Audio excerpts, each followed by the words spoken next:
시간 부활절을 지나고 나서 예수님께서 제자들에게 세 번에 걸쳐서 친히 나타나시지요. 요한복음 20장, 21장에 걸친 내용의 말씀입니다.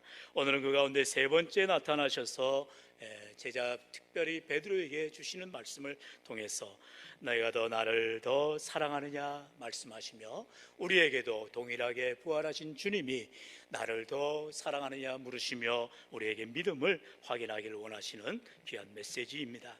오늘도 지난주 우리가 죄와 사망을 깨뜨리시고 부활의 첫 열매가 되셨다는 것은 이제 우리들도 주님과 함께 부활하려는 소망을 가지고 믿음으로 남은 생을 희망과 소망을 가지고 살아가야 하는데, 여전히 제자들처럼 때로는 근심과 절망과 좌절 가운데 우리의 삶의 현실에 어려운 가운데서 우리가 때로는 매몰되어 버리는 그런 연약함을 보이고 있습니다. 예수님은 부활하셨건만 우리의 삶의 부활, 우리의 삶의 회복, 우리의 삶의 어려움이 계속되어지기 때문에 이런 상황에서도 우리 주님이 찾아오셔서 우리로 하여금 다시 힘을 주시고 회복케 하시는 은혜를 통해서 우리의 삶이 주님 앞에 믿음으로 살아가기를 주의 이름으로 축원합니다. 오늘 21장은 1절에 이렇게 시작을 하지요. 그 후에 예수께서 디베랴 호수에서 또 제자들에게 자기를 나타내셨으니 나타내신 일은 이러하니라 말씀하고 있습니다. 예수님께서 처음 제자들을 만나실 때에 이제 바로 갈릴리 바다에서 고기를 잡고 있는 제자들을 만나시죠. 바로 베드로와 안드레입니다. 이번 주 수요일에 우리가 예수님을 만나는 자들 시리즈의 마지막 메시지에도 이제 시몬 베드로를 우리가 포커스를 통해서 다시 한번 살펴볼 텐데요. 오늘 말씀에도 보니까 예수님께서 처음에 제자 베드로를 만나셨던 것처럼 지금 이 디베랴 호수, 디베랴는 갈릴리의 또한 다른 지명의 이름입니다. 그래서 갈릴리 바닷가에 예수님께서 이제 부활하셔서 제자들이 고기 잡고 있는 그곳에 오셔서 조반을 먹이시고 또한 위로하시며 다시금 사명을 불리는 것을 바라보게 되지요. 그런데 이러한 내용은 14절 우리 본문에 읽은 것처럼 이것은 예수께서 죽은 자 가운데서 살아나신 후에 세 번째로 제자들에게 나타나신 것이라 말하고 있습니다. 세 번째 나타났다는 것입니다. 오늘 우리가 살펴볼 메시지에는 자주 숫자가 반복되는 것을 봅니다. 베드로가 예수님을 십자가에 달리기 전에 그가 전혀 모른다 세 번을 부인하지요. 그리고 나서 또 예수님께서 이렇게 부활하신 후에 제자들에게 세 번을 나타나시는 것을 구체적으로 성경에 언급을 합니다. 그러면서 이제 세 번째 나타나신 예수님께서 베드로에게 특별히 세 번 질문하십니다. 왜 성경은 이렇게 굳이 반복해서 세 번을 말할까요? 우리가 잘 알듯이 숫자에는 의미가 있습니다. 그리고 성경에 나오는 숫자는 특별한 의미, 영적 의미가 있지요. 바로 3이라는 숫자는 완전수입니다. 그렇기 때문에 우리가 하나님께 우리 세 번에 나타나셨다는 것은 예수님이 완전히 부활하신 것을 제자들에게 보여주었다는 의미이고요. 또한 베드로가 예수님을 모른다고 부인했던 것도 세 번 부인한 것은 완전히 부인했다는 말이고요. 다시 예수님께서 베드로에게 부활하신 후에 나타나셔서 네가 나를 사랑하느냐 세 번 물으시면서 답을 하는 것은 또한 완전한 예수님의 용서와 사랑을 보여주고 있는 것입니다. 이처럼 이 말씀을 통해서 우리 하나님께서 우리에게도 동일한 주님의 사랑, 부활의 놀라운 능력이 오늘 우리 안에 임할 때에 내가 예수님을 믿노라 고백하지만 여전히 좌절 가운데 때로는 불신앙 가운데에 의심 가운데 살아갈 때가 많아요. 우리가 예수님을 부활하신 예수님을 보지 않았다고 해서 마치 도마처럼 의심하는 믿음 없는 자의 모습을 가질 때가 있지요. 그러나 보지 않고 믿는 자는 복되더라라고 우리 주님 말씀하셨듯이 우리 모두는 다 예수님의 부활의 현장에 있지는 않지만 말씀을 통해서 믿을 때에 복된 인생, 하나님의 영광스러운 삶이 이루어질 줄로 믿습니다. 문제는 무엇입니까? 이제 예수님께서 무서워하는 제자들입니다. 바로 이제 예수님이 부활하셨건만 예수님이 육신의 몸을 가지지 않았기 때문에 영이셨기 때문에 이제 제자들이 두려워하고 있다는 것입니다. 그 예수님께서 두려워하는 제자들에게 나타나셔서 누가복음 24장에 보면은 어찌하여 두려워하며 어찌하여 마음에 의심이 일어나느냐 말씀하고 있는 것을 보지요. 바로 첫 번째로 우리는 여전히 좌절과 두려움 가운데 있게 되더라는 것입니다. 예수님이 부활하셨건만 제자들은 여전히 두려움 가운데에, 좌절 가운데에, 절망 가운데에 있음을 바라보게 됩니다. 누가복음 22장 54절에 말하는 말씀에도 보면 예수님이 십자가에 달리시기 전에 이제 예수님을 잡아 끌고 대제사장의 집으로 들어갈 때 베드로가 멀찍이 따라가니라 말하고 있습니다. 한번 따라갈까요? 베드로가 멀찍이 따라가니라. 베드로가 예수님이 십자가에 지신다고 예수님이 잡히실 때에 멀찍이 따라가더라는 거예요. 따라가기는 가는데 예수님의 제자였던 이 베드로, 예수님과 3년 동안 동행할 때에, 동고동락할 때에 예수님을 멀리 따라간 적이 없어요. 항상 앞서갑니다. 항상 예수님 곁에 있습니다. 무슨 예수님 말씀만 하면은 뭐예요? 설레발을 칩니다. 예수님 무슨 일을 하시면 항상 행동에 앞섭니다. 이제 베드로는 항상 다혈질적이고 그의 성격상 열정적이기 때문에 늘 말이 앞서기도 하고 행동에 앞서기도 했던 것입니다. 예수님을 멀찍이 따라간 적이 없어요. 무슨 일만 있으면 항상 그 자리에 있는 베드로였던 것입니다. 그런데 예수님이 이제 십자가에 달리시던 밤에는 완전히 상황이 달라지는 것입니다. 자기 목숨 살아보겠다고, 자기 살아보겠다고 베드로는 예수님을 모른 채 하는 거예요. 그러나 전혀 모른 채 할 수는 없어서 멀찍이 따라가더라는 것입니다. 여러분, 우리가 신앙생활할 때도 마찬가지입니다. 교회를 가까이 하지 아니하고, 말씀을 가까이 하지 아니하고, 기도를 가까이 하지 아니하고, 찬양을 가까이 하지 아니하면 당연히 예수님을 멀찍이 따라가는 베드로처럼 불신앙이, 그의 믿음 없음이, 그의 의심이 들어오게 되더라는 것입니다. 여러분, 신앙생활은 어렵지가 않아요. 늘 말씀을 가까이 하고, 기도 생활을 가까이 하고, 찬양을 가까이 하는 교회 중심의 삶을 살아갈 때에 우리의 믿음 또한 좋아지는 것입니다. 문제는 무엇이에요? 지금 이런 사회적 거리두기를 통해서 예배를 제대로 드릴 수가 없어요. 기도를 제대로 할 수가 없어요. 그럼에도 불구하고 교회는 항상 문이 열려 있습니다. 새벽 기도를 쌓습니다. 주일 예배, 수요 예배 늘 드립니다. 금요 기도에도 자율적으로 기도할 수 있도록 기도의 자리를 열어놓습니다. 여러분, 무슨 말이에요? 어떠한 상황 가운데 있어도 교회에 나오는 데 있어서, 예배하는 데 있어서 어려운 문제는 없다라는 거예요.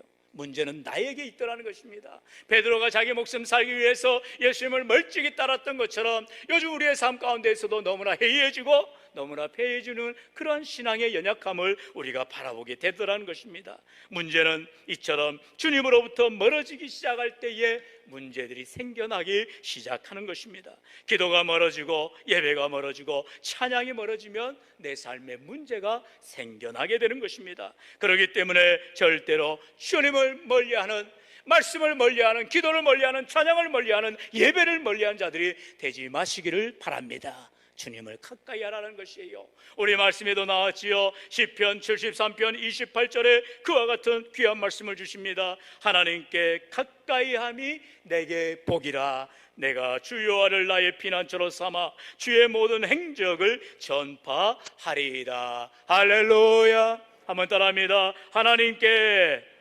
가까이함이 내게 복이라. 내게 복이라.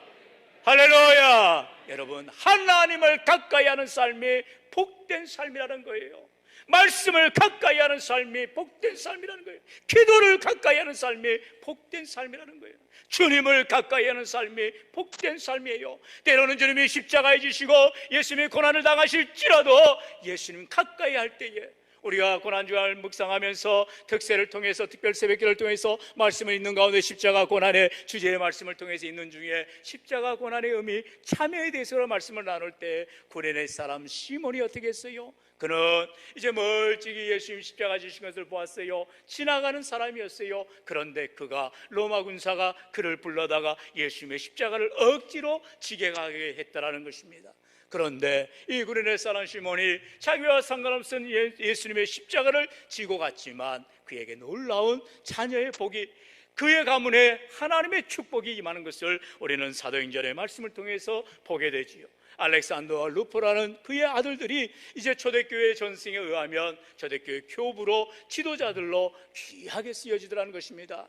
사도행전 24장인가의 말씀에 보면은 마지막 절에 이제 바울이 이제 자기에게 감사했던 사람들에게 한 사람 한 사람 문안 인사를 하는데 특별히 이 구레네 사람 시몬의 아내를 이제 말합니다. 이는 내 어머니라. 바울조차도 그 여성을 구레네 사람 시몬의 아내를 어머니와 같이 귀하게 여기는 그런 삶을 우리가 보게 되지요. 오늘 이 시간 이럼에도 불구하고 베드로는 멀찍이 예수님을 따랐더라는 것입니다. 그러면서 마태복음 26장에 보니까 이제 예수님이 십자가 달리실 때에 이제 그는 모른다 부인을 3번이나 하는 것입니다. 주위에서 모닥불을 쬐면서 여종이 말합니다. 당신은 예수님과 함께 있지 않았어? 이렇게 말할 때 나는 모르요. 또 옆에 있는 사람이 말합니다. 분명히 내가 봤는데요. 아니요, 나는 전혀 모르는 사람이요.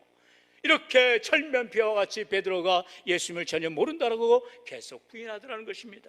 3번째 옆에 있던 사람이 또 말합니다. 당신의 그 말투가 갈릴리 사투리를 쓰는데 예수님을 따라다니던 사람들이 다 갈릴리 사람인데 당신은 분명히 그 예수의 제자요. 아니요. 그러면서 베드로는 그렇게 말을 합니다. 이 74절에 그가 저주하며 맹세하여 이르되 나는 그 사람을 알지 못하노라 하니 곧 닭이 울더라. 세상에 예수님께서 이 제자 베드로에게 미리 말씀하셨거든요. 네가 닭이 2번 울기 전에 나를 모른다 3번이나 부인하리라. 그때 제자 베드로가 뭐라 하겠어요? 아니요, 예수님 어떻게 제가 예수님을 모른다 부인할 수 있겠습니까? 아니라 너는 3번이나 나를 모른다 부인하리라.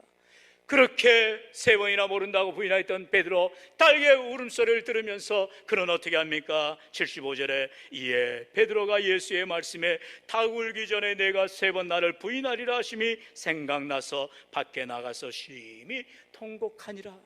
결국 베드로는 자신의 연약함을, 자신의 무지함을, 자신의 믿음 없음을 다 아시는 예수님께서 끝까지 기다려주시고 인내해주시는 그 모습이 너무너무나 죄송하고 그래서 결국 통곡하며 우는 그런 모습을 보였다. 성경은 기록하고 있습니다. 오늘 인생 가운데에도 참으로 때때로 나 자신을 위해서 예수 믿지 않은 척할 때가 있어요. 그리고 예수 믿는 것이 내게 어떠한 어려움을 줄까 봐 거짓말할 때가 있어요. 여러분, 그래서는 안 되는 것입니다. 우리는 어떠한 경우라도 베드로처럼 예수를 모른다 저주하거나 부인해서는 안 되는 것이에요. 여러분, 예수 믿는 것을 자랑해야 됩니다. 예수 믿기를 즐거워해야 됩니다. 예수 믿는 것을 기쁘게 감사히 여기시기를 주의 이름으로 축원합니다. 여러분, 그렇다면 오늘도 이렇게 어려운 가운데 있어도 주의 전에 믿음으로 나오셔서 또 가정에서도 참으로 동일하게 예배하는 귀한 사랑하는 성도 여러분, 열심히 예배를 참여하시고 예배에 집중하시고 기도할 때에 내 기도를 드리는 것처럼, 찬양할 때에 내가 찬양하는 것처럼 함께 참여할 때에, 여러분, 예배는 보는 것이 아니에요. 그런데 요즘 너무나 이제는 예배를 보는 데 익숙해져 버렸어요. 뭐예요? 유튜브를 할지 또 이 스마트폰을 통해서, TV를 통해서 예배를 같이 드리고 예배를 참여하고 예배를 해야 되는데 그냥 보는 사람이 되어버린 거예요. 여러분, 절대로 그래서는 안 됩니다. 그래서 어느 세미나에서 제가 얘기를 들었는데요, 아주 큰 대형 교회랍니다. 그런데 그 대형 교회 그 장로님이 가정에서, 참 장로님이 그랬다고 하면 안 되는데, 어떤 모 성도님 가정에서 이제 가정 예배를 드리는데 이제 영상으로 이제 드릴 거 아니에요. 그러니까는 이렇게 낫는 차림으로 또 이렇게 편하게 그냥 파자마 입고 그냥 침대 이렇게 소파죠. 소파에 누워서 예배를 드리더라는 거예요. 그 성도님의 그런 편하게 예배 드리는 것을 이제 딸이 핸드폰을 그냥 딱 찍어가지고 담임 목사님에게 보내면서 목사님, 우리 아빠가 이래요, 이렇게 보냈다고 합니다. 정말 놀랄 노짜지요. 모르겠어요. 우리 교회도 지금 평균적으로 지금 이 시간에 실시간 들어오신 분들이 한 15분에 20분 가까이 될 때도 있는데요, 모두 다 정결하게 또 단정히 하시고 귀한 예배를 드리는 줄로 믿습니다. 저는 모르니까요. 하나님 다 보고 계시고 불꽃 같은 눈으로 지켜주고 보고 계십니다. 여러분, 우리가 겉으로 보여주는 형식적인 예배가 중요한 것이 아니라 우리가 마음과 정성과 힘을 다하여 예배할 때에 이미 우리 마음 가운데에 자정하시고 우리 예배를 기뻐 받아주시는 줄로 믿습니다. 그러므로 오늘도 참으로 베드로처럼 예수님을 멀찍이 떠나서 좌절과 두려움 가운데 살아가는 인생이 아니라 더욱 주님께 가까이 나오는 복되는 인생을 되시기를 주의 이름으로 축원합니다. 두 번째로는 용서와 사랑이지요. 베드로는 여전히 좌절 가운데, 절망 가운데, 두려움 가운데 있었지만 주님께서는 여전히 베드로를 용서하시고 사랑하시고 베푸시더라는 것입니다. 어떻게 해요? 오늘 메시지에 보니까 예수님께서 밤새도록 또 고기를 못 잡고 있는 이 베드로와 제자들을 위로하면서 바닷가에서 이제 조반을 차리시는 거예요. 참 열심히 또 이렇게 요즘 말로 이렇게 집밥을 잘 만드셨나 봐요. 그래서 제자들의 그 허기짐을, 또 제자들의 그 피곤함을 위로해 주시면서 그들을 사랑으로 품어주시는 놀라운 광경을 보게 되지요. 특별히 이번 주 수요일 날 우리가 메시아를 만나는 자 마지막 시리즈의 메시지를 볼 텐데요, 본문이 바로 누가복음 5장의 말씀이지요.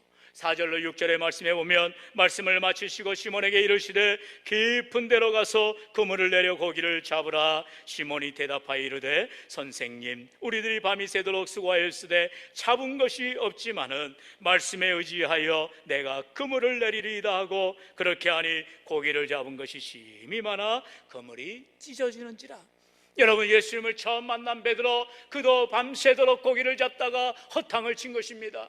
그는요, 그 갈릴리 바다에서 수십 년 잔뼈가 굵은 아주 전문가 중에 전문가 아니겠어요? 고기잡이라 하면은 누구보다도 잘 잡는 그런 선수였습니다. 그런데 그날따라 어찌된 영문인지 고기를 한 마리도 못 잡는 거예요. 이리 가도 그물 내도 고기가 안 잡히고, 저리 가서 그물 내도 안 잡히고, 밤새도록 고생하다가 이제 날이 뜨기 시작하는 것입니다.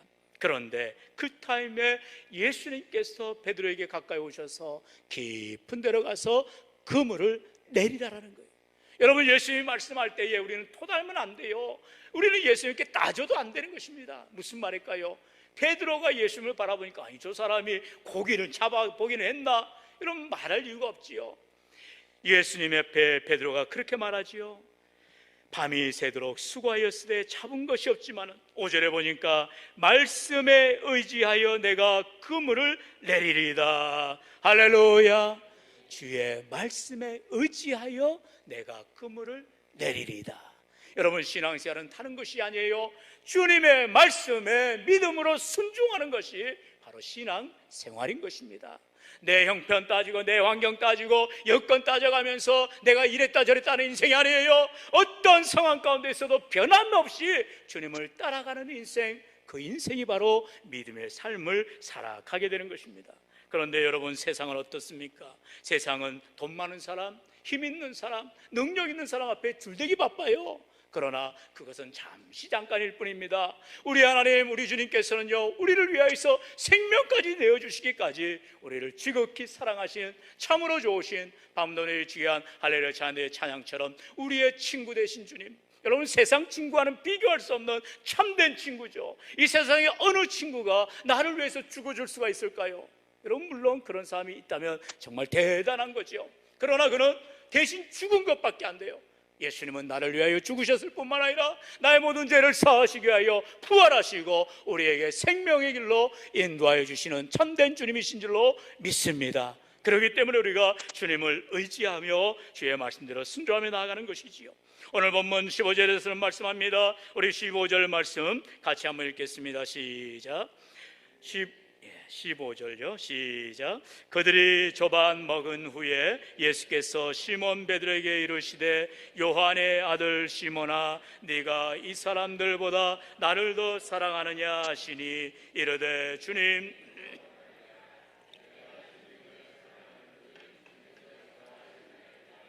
이르시되 내 어린 양을 먹이라 하시고. 아멘.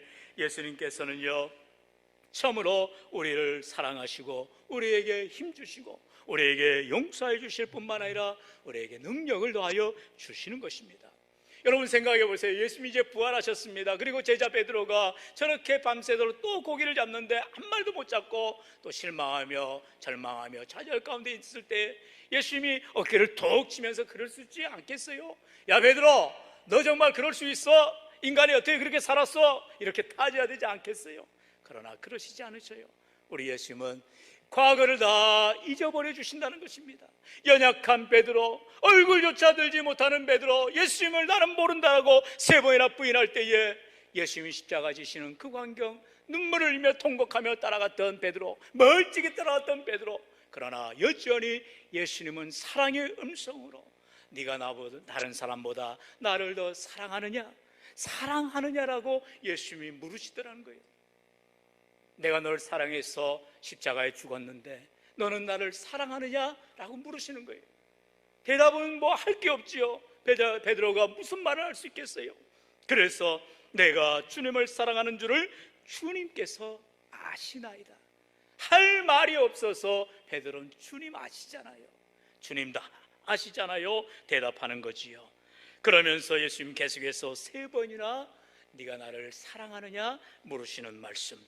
예수님을 모른다 3번이나 부인했던 베드로를 예수님은 3번이나 용서하셨다는 것입니다. 한 번도 잘잘못을 탓하지 아니하시고 책망하지 아니하시고 야단치지 아니하시고 예수님은 용서하시더라는 것입니다. 그저 나를 사랑하느냐, 변함없이 나를 위해 헌신하겠느냐 우리 주님이 물으시더라는 것입니다. 주님은 이처럼 절망에 처한 자들, 좌절 가운데 있는 자들, 믿음이 없어서 연약한 가운데 있는 자들에게 너는 왜 그것밖에 안 되냐라고 말씀하지 아니하세요. 그저 우리에게 다가오셔서 연약한 믿음 때문에, 불신앙의 믿음 때문에, 어찌할 수 없는 믿음 때문에 우리가 늘 불안하고 두려움 가운데에, 좌절 가운데, 낭만 가운데 있더라도 우리를 위로하여 주시며 우리를 용서하여 주시며 우리에게 은혜를 베풀어 주시는 참으로 고마우신 주님이신 줄로 믿습니다. 그 주님을 우리가 어찌 배반할 수 있겠어요? 우리가 어찌 모른다 할 수 있겠어요? 나를 위하여서 피 한 방울 쏟으시기까지 나를 위하여서 생명을 아끼지 아니하신 그 주님이 다시 한번 우리에게 다가오셔서 네가 나를 사랑하느냐? 여전히 나는 주님을 모른다 부인할 때가 있었고요, 나는 살기 바쁘다고 주님을 믿지 않았고요, 나는 여전히 돈 벌기 바쁘다고 주님 멀리할 때가 얼마나 많았어요. 그럼에도 불구하고 주님이 다가오셔서 우리를 위로하여 주시고 용서하여 주시고 사랑하여 주시다라는 것입니다. 이제 이 사랑을 받은 베드로, 그는 주님 앞에 믿음으로 고백할 수밖에 없는 것입니다. 주님 아시잖아요. 주님 아십니다. 주님 아십니다라고 고백하는 베드로의 모습을 보면서 우리 주님이 또다시 말씀하십니다. 바로 사명을 주시는 것이죠. 마지막으로 부활하신 예수님께서는 베드로에게 사명을 주시기 위해서 이처럼 용서와 사랑을 베푸셨다는 것입니다. 오늘도 우리를 용서하실 뿐만 아니라 우리를 사랑하실 뿐만 아니라 우리에게도 동일하게 베드로에게 주셨던 사명을 우리에게도 부여해 주시는 것입니다. 사랑하는 성도 여러분, 우리를 하나님께서 참으로 허물 많은 베드로를 용서하신 이유가 무엇인가? 그에게 사랑을 베푸시는 이유가 무엇인가? 바로 베드로를 통해서 하나님 나라를 위하여, 주님을 위하여 살아가라라는 것입니다. 오늘도 변함없이 우리 같은 연약하고 불의하고 못난 우리를 일으켜 세워주시고 다시 한번 힘을 주시는 이유는 우리로 하여금 맡겨진 귀한 사명들을 감당하라라는 것입니다. 3번이나 주님께서는 베드로에게 네가 나를 사랑하느냐 물으셨잖아요. 그러면서 그에게 사명을 맡기십니다. 3가지의 사명들을 말씀하시는 거지요. 우리 16절로 17절의 말씀을 다시 한번 같이 읽어봅시다. 시작.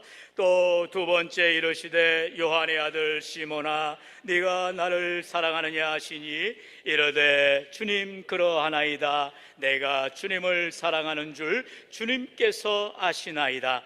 이르시되 내 양을 치라 하시고 3번째 이르시되 요한의 아들 시몬아 네가 나를 사랑하느냐 하시니 주께서 3번째 내가 나를 사랑하느냐 하심으로 베드로가 근심하여 이르되 주님 모든 것을 아시오매 내가 주님을 사랑하는 줄을 주님께서 아시나이다. 예수께서 이르시되 내 양을 먹이라. 아멘. 사실 저는 이 시간, 이 타임에서 베드로가 이렇게 대답했으면 얼마나 멋있었을까 생각을 해봐요. 여러분, 우리가 잘 알듯이 다윗은 그러한 신앙의 고백으로 하나님 앞에 영광 돌리는 삶을 살았지요. 나의 목자이신 주님, 나의 힘이 되신 주님, 내 모든 것 되신 주님, 내가 주를 사랑하나이다. 우리 시편 18편 1절로 2절을 같이 한번 읽어보겠습니다. 시작. 나의 힘이신 여호와여 내가 주를 사랑하나이다. 여호와는 나의 반석이시여 나의 요새시여 나를 건지시는 이시여 나의 하나님이시여 내가 그 안에 피할 나의 바위시여 나의 방패시여 나의 구원의 뿌리시여 나의 산성이시리로다. 아멘. 여러분, 다윗처럼 정말로 그 인생이 고달프고 많은 정적들로 원수들로 고생한 사람이 어디가 있겠어요? 그런데도 불구하고 다윗은 참으로 하나님을 사랑한다고, 하나님을 의지한다고, 하나님이 나의 힘이 되신다고 그는 변함없이 믿음으로 고백합니다. 사랑하는 성도 여러분, 정말 다윗처럼 네가 나를 사랑하냐 할 때에 예 주님, 제가 주님을 사랑합니다라고 담대하게 대답할 수 있기를 소원합니다. 어떻게 할 때요? 다윗은 삶으로 그는 경험했어요. 하나님이 나의 힘이 되신 것을 삶으로 경험했어요. 세상 사람들은 나를 떠날지라도 하나님은 나를 단 한 번도 떠난 적이 없으신 하나님임을 다윗은 고백했기에 그는 하나님을 사랑한다라고 고백하게 되더라는 것입니다. 이제 베드로에게도 동일하게 이처럼 주님이 물으시지요. 네가 나를 사랑하느냐 할 때에 예 주님 아십니다. 베드로가 대답할 때에 세 가지로 우리 주님이 사명을 주셨지요. 첫째는 내 어린 양을 먹이라 라고 말씀하시죠. 어린 양이 무엇입니까? 바로 우리 교회 안에 연약한 자들을 말합니다. 연세 많으신 분들을 말합니다. 어린 아이들을 말합니다. 믿음 약한 자들을 말합니다. 우리는요 믿음 연약한 자들을 우리가 돌아봐야 된다는 것입니다. 그럴 때에 그들을 사랑으로 돌보고 믿음으로 돌보아 사랑을 베풀라는 것입니다. 그러면 믿음 약한 자들이 우리들의 믿음을 보고 믿음이 자라나게 되는 것입니다. 두 번째는 내 양을 치라라고 우리 주님이 사명을 주시지요. 이제는 주님의 양들을 보살피라라는 것입니다. 치라라는 것은 다른 게 아닙니다. 바로 보호하라는 거예요. 이제 수많은 원수 또 수많은 일이 늑대와 같은 맹수들로부터 보호하라는 거예요. 자, 양을 친다는 것은 보살피는 것입니다. 지켜내는 것입니다. 여러분, 정말로 우리가 이 세상을 살아가면서 많은 이단들이 교회에 믿음 약한 자들을, 성도들을 얼마나 노리는지 몰라요. 그들이 바로 맹수와 같은 자들입니다. 오는 사자 같은 자들입니다. 여러분, 절대로 우리 교회 안에는 이단이, 신천지나 하나님에게 안상어, 구원파 이런 이단들은 절대로 발붙이지 못하도록 우리 구역 식구들을 여러분 사랑으로 돌보시고 신앙을 점검해 주시고 늘 보살피는 우리 모든 성도님들이 되어야 할 줄로 믿습니다. 내 양을 치라. 그리고 세 번째는요, 내 양을 먹이라라고 우리 주님 말씀하세요. 여기서 우리가 꼭 기억해야 될 것은 여기서는 주님의 양이라는 것입니다. 소속이 어디냐는 거예요.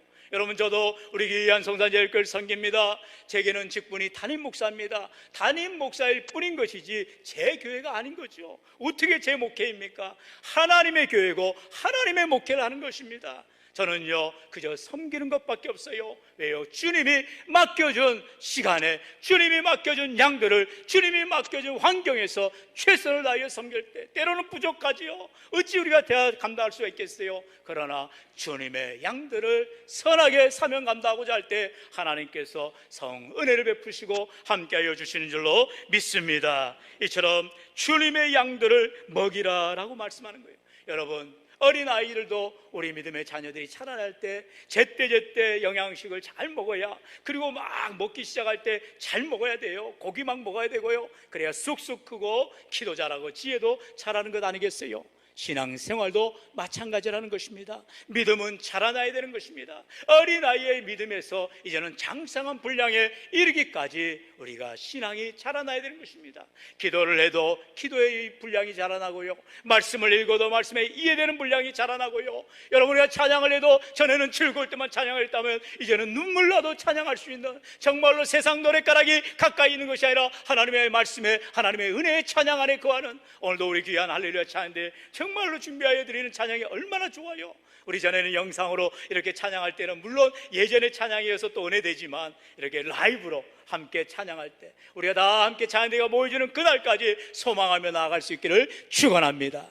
하나님께서는 교사의 사명을 주셨고 성가대 원으로 사명을 주셨고 또 맡겨진 직분자의 사명을 주셔서 각자의 재직으로서 함께 섬겨 나가는 것입니다. 사명자라는 거예요. 여러분, 주의를 감당함에 있어서 함께 동역자가 되어서 하나님의 몸된 교회를 잘 섬겨 나가시기를 축원합니다. 마지막으로 우리 사도행전 20장 24절의 말씀을 다 같이 한 목소리 읽겠습니다. 내가 달려갈 길과 주 예수께 받은 사명 곧 하나님의 은혜의 복음을 증언하는 일을 마치려 하면은 나의 생명조차 조금도 귀한 것으로 여기지 아니하노라. 아멘. 여러분, 전승에 의하면 베드로가 이제 예수님을 위하여서 생명 다해서 순교자에까지 나아가는데요, 베드로가 십자가에 져서 예수님처럼 죽게 되었어요. 그런데 베드로는 그렇게 말합니다. 내가 어찌 십자가에 예수님처럼 달려 죽을 수 있느냐? 나를 거꾸로 매달라라. 그렇게 말했대요. 그래서 베드로는 십자가에 달릴 때 오히려 거꾸로 매달려서 순교했다고 합니다. 무슨 말입니까? 정말로 예수님께 받은 사명이 귀한 줄 알아서 그런 생명을 아끼지 않고 십자가의 길을, 믿음의 길을 달려나아갔다는 것입니다. 오늘 우리 인생 가운데에 때로는 예수님이 여전히 부활했음에도 내 삶의 환경 때문에, 문제 때문에 좌절 가운데, 두려움 가운데, 절망 가운데, 낭만 가운데 있는 우리 사람들이 있습니까? 연약한 가운데 있습니까? 우리 주님 찾아오셔서 우리를 용서하시고 위로하여 주시고 다시 사랑을 베풀어 주시는 그 주님의 사랑에 감사하여 믿음으로 사명 감당하는 저와 여러분 되시기를 주의 이름을 간절히 축원합니다.